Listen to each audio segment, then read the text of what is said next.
Is this the first sighting of the Tesla Compact? At first, when I saw this, yeah, I thought, this is likely a Tesla Compact, but then I started looking and I realized, oh, I think it has no front. I don't think this car is finished. It does not seem to have wheels. And looking at this image from Tesla, you do see that when the vehicle is not finished, really, it does have this very steep slope here, which looked exactly like what we just saw. So I don't know, I saw a lot of people say that it is the Tesla Compact, but I'm not so convinced. It is finally happening. Tesla is now officially offering the new $7,500 federal EV point of sale rebate in the US, enabling an estimated 250 million Americans to access it, which is up from 75 million. We're talking about the full $7,500, not just a partial, let's say, $3,000 tax credit. And here's what an order looks like with a rebate included. This is good news for Tesla's demand because more people should be buying Teslas now. But the good news does not stop here. Cathie Wood is buying more Tesla stock. This is expected. I said that usually she buys Tesla stock in batches. When she starts buying, she keeps buying. So if she buys Tesla stock a few more times, I will not be surprised. In her main fund, Tesla stock is still in the number 2 position. But if she keeps buying Tesla like this is likely going to change and Tesla stock will become Cathie Wood's number 1 holding again. Tesla is doing a price increase. There's also a price decrease. I'll get into that as well. Tesla has increased the price of the Model Y 7-seat option by $500 to $3,000 in the US. And the 7-seat Model Y option has returned to Canada. It's only available on the long range for 4,000 Canadian dollars. Here are the exact price changes. And Troy explains what's happening. Model Y demand was good in Q4 with the 8,000 yuan insurance promotion, which is now gone. Therefore, Model Y standard range costs practically the same after this 7,500 yuan drop. Model 3 standard range demand was average because buyers did not like that it was only $704 cheaper than Model Y standard range. Now the gap is $1,830. And here are the price changes in US dollars. The refresh Model 3 was cut as well. It was not just the Model Y. Tesla China Model Y long range price is now the same as before the upgraded Model 3 came out. Likely we are going to see more Model 3 sales in China, which could also result in some fewer Model Y sales as well. Because earlier, the people that would have bought a Model 3 just chose to buy a Model Y because the prices were almost the same. Gary estimates that Tesla Analyst will cut Tesla's earnings for this year, the estimates, by about $1 billion. Gary says we will cut our own 2024 earnings projections from $4.20 to $3.90. We assume no incremental volume growth since Tesla's Chinese competitors are likely to match the Tesla price cut, similar to what happened last year. And Gary expected, then he saw the price cuts yesterday, that Tesla stock will drop today, which is exactly what's happening so far as I'm recording. But the logistics expert Jeff Lutz disagrees with Gary's take. This would be a really uninformed take by analysts, as this is a unique situation. Model 3 China is in quarter 2 of its life ramping, and that first quarter has very high cost of goods sold for minimal utilization, bringing the product up the ramp curve. So the GA costs are very large and lumpy inbound logistics, bringing all the new parts in. Given the 50% reuse, they will hit peak utilization probably this quarter or next, taking huge chunks of cost of goods sold out. The 2 to 6% versus the RAM quarter would be pretty doable. If this were the old Model 3, I would be more agreeable with a margin cut. Devil's in the detail, but Tesla has been on the underside of every GM call the last 5 quarters. So that's the Model 3, and I think that take is generally right. But how about the Model Y? The Model Y has been around for a long time. And the thing about it is, Tesla increased prices a few times by a little bit, for the Model Y. So this price cut sort of just cancels out these price increases. James, though, says too early to say what the impact is of Tesla China cuts because Tesla was already selling at least half of their vehicles with some sort of inventory discount for most of 2023. Offsetting this on the cost side is massive deflation in battery costs as Chinese battery manufacturers have a glut of supply and excess capacity. Net, I don't think tonight's modest price change will impact Shanghai auto margins much on a year-over-year basis. Some will say that the problem will be that, okay, we had inventory discounts before, now we had a price cut, but what keeps Tesla from just still doing inventory discounts? Gary also replied back to Jeff, saying that 90% of China Model Y volume is the rear-wheel drive trim. Price is now lower than Q3. Model Y long range is only 5% of Tesla's volume. Wall Street is worried that there will be more cuts following the pattern of 2022 and 2023. And yeah, if you look at the Model Y rear-wheel drive, we will see that the prices right now are lower than they were in the beginning of Q3, which would be this price here. They were increased in the middle-ish of Q4, and then now they got decreased. If you look at the Model Y long range, we will see a somewhat, the situation is that the price is exactly the same as it was in the beginning of Q4. Tesla is also doing another demand-boosting move in Europe for the refreshed Model 3. The refreshed Model 3 has been added back to the referral program in Europe. Gary thinks there are three main things that matter for Q4 earnings. Obviously, earnings themselves, then auto gross margins, and 2024 delivery guidance. Gary thinks that Q4 auto margin is a bit too high. The estimates are at 17%, but he is at 16%. And his EPS estimate is also below the consensus, but he is above the 2024 delivery consensus. So are these price cuts really a huge deal for Tesla? Well, if Tesla can keep reducing costs, then no, it's not a big deal at all.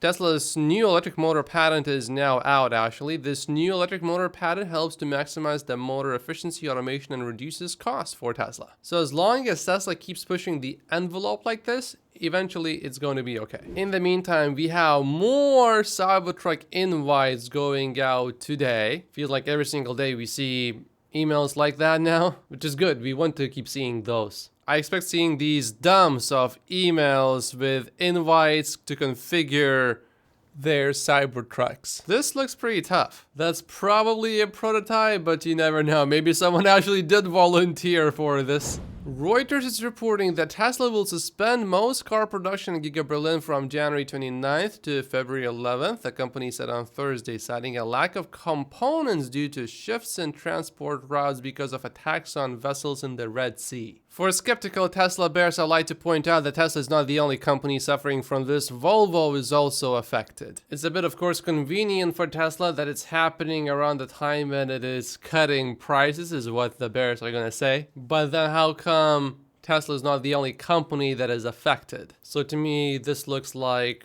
something that's just simply unfortunate. This will probably result in 5,000 to 7,000 Model Ys not being built. Here's another weird thing that's happening right now. Only 2024 Model Y rear-wheel drives currently qualify for the federal EV credit.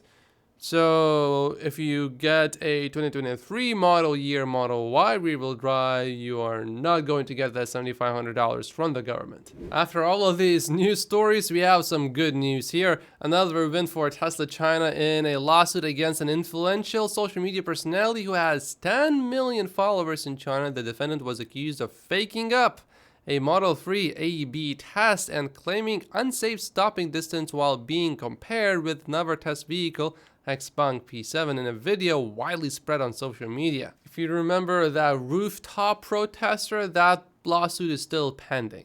And it's not just Tesla cutting prices, BYD also slashes EV prices in Germany. And Volkswagen also cut prices of its EVs earlier this week to keep pace with Tesla. Here's some good news. Tesla cars are Hollywood's favorite EVs, appearing most often on screen. This is a pretty extensive study. They compiled a list of more than 100 most popular EVs. The Model S was the most popular, and the Model 3 was the third most popular EV. The Cybertruck is ramping, and I do expect some defects, and I think we will see many more of these stories. This one says that Tesla Cybertruck gets delivered with ridiculous body defects. Okay, yeah, this one is not, it looks, I don't think it should be hard to fix. I'm not exactly sure, depending on why it's doing that, but probably not a hard fix. Personally, I don't think it's really a big deal. It will only be a big deal if we see these very, very often. I'm not sure how big of a deal this panel gap is because the picture is taken up close from this angle. So I'm not going to make any comments about this. It's quite easy to make something look quite a bit worse than it is from an angle like that. Here's some good news. Elon Musk's SpaceX isn't in violation of workplace rules on alcohol and drugs that could jeopardize its government contracts, NASA said.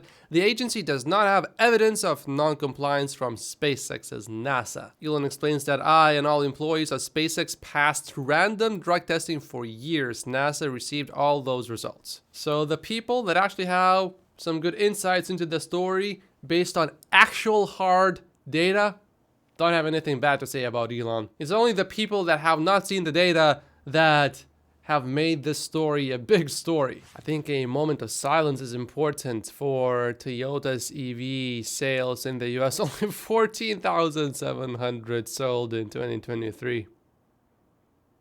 The Tesla economist is again being negative about Tesla. If we still believe Tesla can actually make a Gen 3 at half the cost of the Model 3, my guess is they won't. And then all the fanboys will jump in saying you were so stupid to think that will happen initially and that it will take 5 years to get those savings.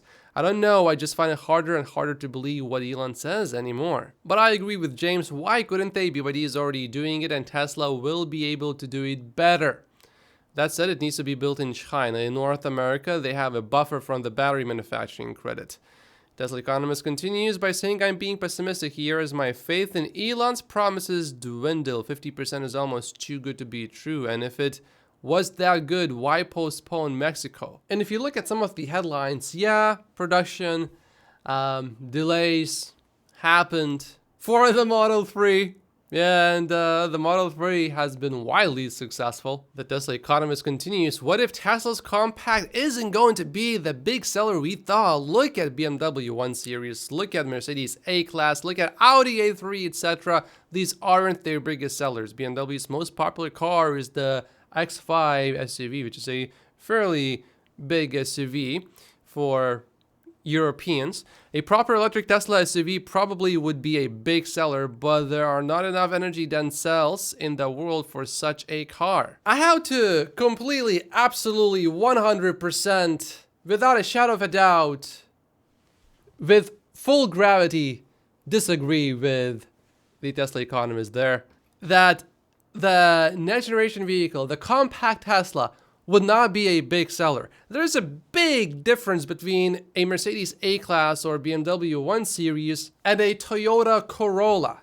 The main difference is, for example, the Mercedes A-Class being about twice as expensive. You are not getting the Mercedes A-Class to save money. Generally, you are definitely not. You are still buying a luxury vehicle. You are still buying status. You are not really buying the best features and the best of everything for the money that you're spending. Status. Not being embarrassed in front of your friends is the main reason why you buy a car like that. But the next generation vehicle will be the best value that you can buy for the money. And the value will not be measured in status, which is a very different game. It will be measured in the specs of the vehicle, how useful it actually is as a vehicle. And the price is not going to be $35,000. But hey, look, if Lee sells his Tesla stock again. I'll be happy to buy some of these shares. I think last year as Lee was selling, I was buying some of his shares. I would love to do that again. Delay the robotaxi facility because the economy isn't looking good despite the fact these cars cost half as much to build and get a massive tax credit. I'm struggling to believe this, and no one has a good answer. However, I must confess I cannot play 4D chess. I think if you are just looking at what's going to happen in the next 12 months, yeah, I can certainly understand that take. My intention, though, is not to really put more emphasis on the short term. I put most of my emphasis on the long term. If the next generation vehicle comes out 1 or 2 years later, does that really change everything for Tesla 10 years from now? I don't think so. The next generation vehicle is definitely coming. Tesla is definitely working on it. And in fact, so many people being worried about the vehicle not even coming out at all makes me more excited, because these people will buy back in or buy a lot more Tesla stock once they realize, yeah, it's definitely actually coming. As promised, I published an exclusive video on my other channel, the Clips channel. It's about Elon Musk's feud with Mark Cuban.